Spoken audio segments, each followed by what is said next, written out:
During the Belgian Grand Prix, Lewis Hamilton met an old friend whom he had thought he had forgotten.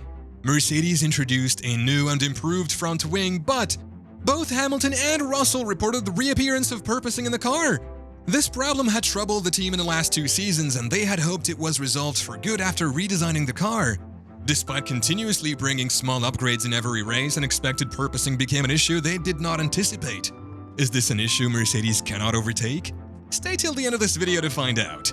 Over the past season and a half, Mercedes' boss Toto Wolff has faced the repercussions of the team's strong commitment to a radical design direction, which involved a nearly side-pod-less approach. The key question now is whether the team, known for its decade-long success, can recover from the time lost due to this pursuit. During the launch of the W13 in 2022, the team exhibited confidence in its engineering capabilities. However, throughout that season, Mercedes had to make numerous adjustments to address the porpoising issue, which many of their competitors had already resolved. Towards the end of the year, they managed to partially tame the car, but it still exhibited bouncing and unpredictability during braking. Nonetheless, victories in the sprint and Grand Prix at Interlagos indicated to both the team and outsiders that there was potential in the zero-pod concept once it was debugged. However, things didn't unfold as expected. Even before the new season started last March, Mercedes had to confront the harsh reality that their pursuit of the concept had been a mistake and a dead end. They came to the realization that the W14 would be a failure without a complete reassessment. Grand Prix Racing captured the team's mood by featuring an image of the W14 being shredded on the cover of their May issue. Interestingly, Mercedes had already initiated significant changes which are only now becoming evident.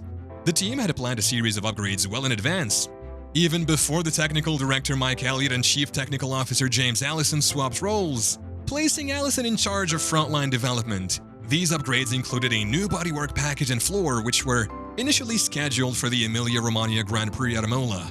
However, due to the race's cancellation due to heavy flooding in northern Italy, the upgrades were postponed to Monaco, which wasn't the most ideal testing ground for such crucial updates. Nevertheless, by the time of the Monaco race, the upgrades were fully integrated into the W14's design, and the team remained committed to their significant changes despite the challenges they faced.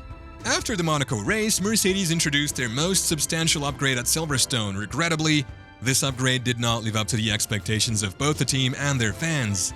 Since then, they have been introducing small upgrades in every race, with the most recent one at Spa, where they unveiled a brand new front wing. However, Hamilton expressed concern when he noticed the reappearance of a familiar problem in the car, which they had hoped would not return. Lewis Hamilton mentioned that the bouncing issue, which troubled Mercedes last season, resurfaced at Spa-Francorchamps during the weekend. Despite showing good overall race pace and crossing the line 4th in the Belgian Grand Prix, Hamilton couldn't keep up with the Red Bull drivers and Charles Leclerc's Ferrari, who were ahead on the track. He pitted on the penultimate lap to set the fastest lap of the race. However, it seemed that this year they had managed to improve and smoothen out the problem for the Silver Arrows. Nevertheless, concerns resurfaced at the high-speed Belgian circuit when George Russell also reported experiencing the dreaded bouncing phenomenon, and Hamilton mentioned that the car had been bouncing during the Austrian Grand Prix a few rounds ago. Despite facing challenges during the race, the Mercedes duo managed to secure valuable points at Spa. As a result, Hamilton moved just 1 point away from third-placed Fernando Alonso in the Drivers' Championship. Hamilton expressed that the race was somewhat uneventful, with not much happening. He struggled to keep up with the cars ahead at the beginning and identified the rear end as their major issue. Additionally, the bouncing problem that plagued them last year made a return during the weekend. Towards the end of the race, Hamilton was able to maintain a slight gap to the Ferrari, but he couldn't get any closer to the battle. Despite the difficulties, he achieved the fastest lap at the end, which he appreciated, but the gusty and challenging track conditions made it tough for him. When asked about the bouncing issue in his car, Hamilton admitted that it's a worrisome matter for him. He stated that both he and the team will be putting in efforts behind the scenes at the factory to find a solution. He expressed that he is hopeful and praying for a resolution, emphasizing the importance of analyzing the data gathered from the weekend's race. Hamilton mentioned that they will go through the data in the coming week and work on figuring out their approach for the next race while hoping to achieve what he desires.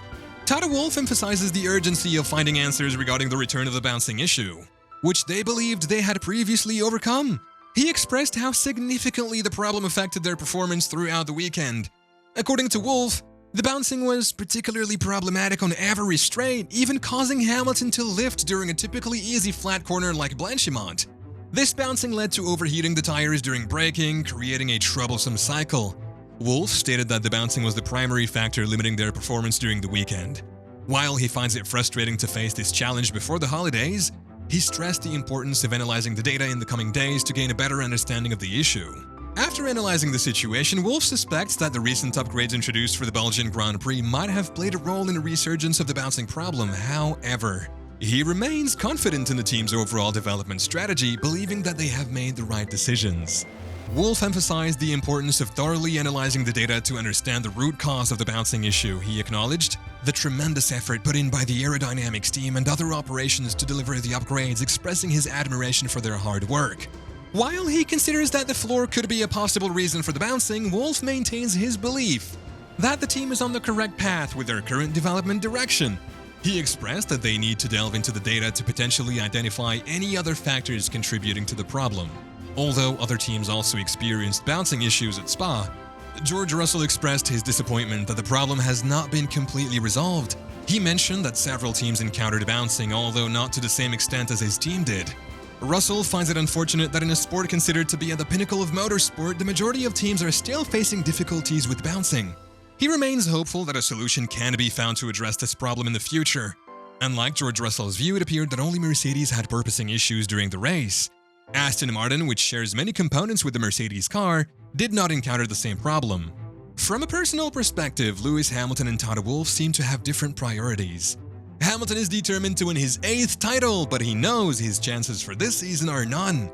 Thus, he prefers to make improvements to this season's car. Their contrasting views create a difference in their approaches to team development. Additionally, it should be noted that Lewis Hamilton will be a free agent after the season ends, and he has not yet signed a contract with Mercedes. This situation may pose a threat to the current contract negotiations. Both sides want to continue working together, but the delay in announcing a deal suggests there might be some disagreement. There are rumors that Hamilton is interested in becoming a brand ambassador for Mercedes after his F1 career ends. Hamilton's achievements in F1 have been impressive, and what makes them unique is that he achieved them all with Mercedes power. He started with McLaren, Mercedes, and later became part of the Mercedes team, dominating the sport. Given this strong connection with Mercedes, it doesn't make sense that they wouldn't want him as a brand ambassador. Other former drivers like Mika Häkkinen and David Coulthard have become brand ambassadors for Mercedes after their racing careers. Toto Wolff clarified that they are not talking about making Hamilton a brand ambassador after he retires. He believes Hamilton will continue as a driver with the team for many more years. Right now, they are focused on settling the contract details. The delays in finalizing the contract are because of some small things that need to be sorted out, and they just need more time to handle them properly. What are your thoughts on this? Do you think Mercedes can fix their porpoising issues? Let us know in the comments below.